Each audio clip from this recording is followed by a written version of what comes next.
Namaste and welcome back to Ramakathasudha. Every story of exile needs a catalyst. In the Ramayana, the catalyst comes from the most unexpected of places, the loving heart of a mother. Queen Kaikeyi, who was said to love Rama more than her own son Bharata, and her hunchback mate Mandara. For millennia, these two names have been synonymous with jealousy, malice, and wicked counsel. They are the villains of the peace, the architects of Ayodhya's sorrow. But today, the Adhyatma Ramayanam compels us to ask a difficult, unsettling question. Were they truly evil? Or were they tragic instruments in a divine play they did not understand? Let us first remember the story as we usually hear it. Mandara, seeing the preparations for Rama's coronation, is consumed by envy. She sees this as a threat to her own and her mistress Kaikeyi's status. She then goes to Kaikeyi and drips poison into her ears. She skillfully plays on Kaikeyi's pride and her fears for Bharata's future.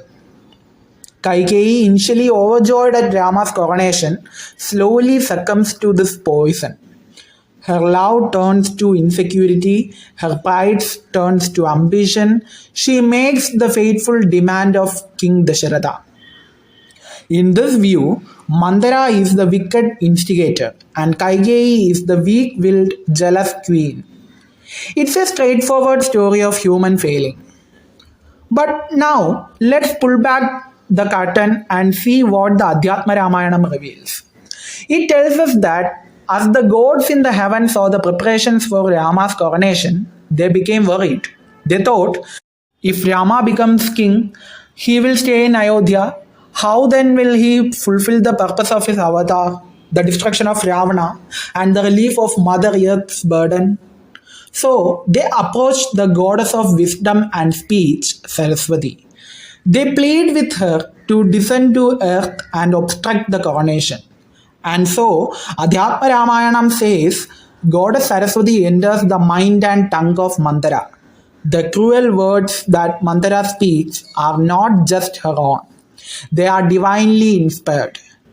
Then Saraswati moves from Mandara to Kaikeyi, clouding her intellect and hardening her heart. This single detail changes everything. Kaikeyi and Mandara are no longer independent actors. They become instruments. Their negative human qualities, Mandara's envy, Kaikeyi's pride, are amplified and used by a higher power for a greater good.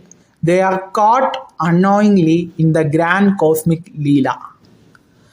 This brings us to a complex philosophical question. Does this absolve them of blame? No, not entirely. The divine will needed fertile ground to work. The seeds of envy and pride were already present in them. But it does mean they are not purely evil. They became tragic figures. Think of it like this. A storm needs a weak tree to fall. Was it the tree's fault for being weak or the storm's fault for blowing? It was both. Kaikeyi and Mandara are the weak trees felled by the storm of divine will. They challenge a simple black and white morality.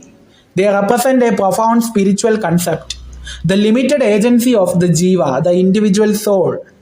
We believe we are the masters of our thoughts and actions, but the Adhyatma Ramayanam suggests that we are often just characters in a script written by a higher consciousness. We are waves in an ocean thinking we are moving on our own, but ultimately it is the ocean's current that guides us. What is the lesson for us? It is a lesson in compassion. When we see people acting out of jealousy, anger, or ignorance, this perspective allows us to see beyond their actions. We can understand that they too might be victims of their own inner demons, their own karma, and perhaps even cosmic forces they are unaware of. It encourages us to cultivate humility, to recognize that our own successes and failures may not be entirely our own doing. It prompts us to pray, May my mind be an instrument for good. May I not become an unwitting vessel for negative forces.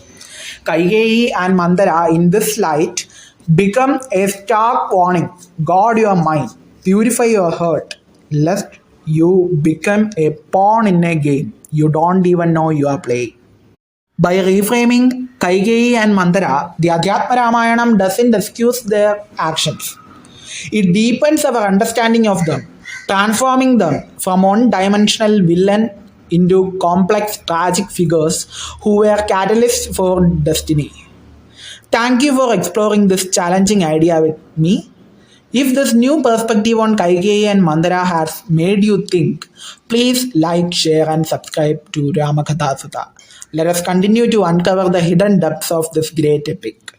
Jai Shri Ram, Loka Samasta Sukhino Bhavantu.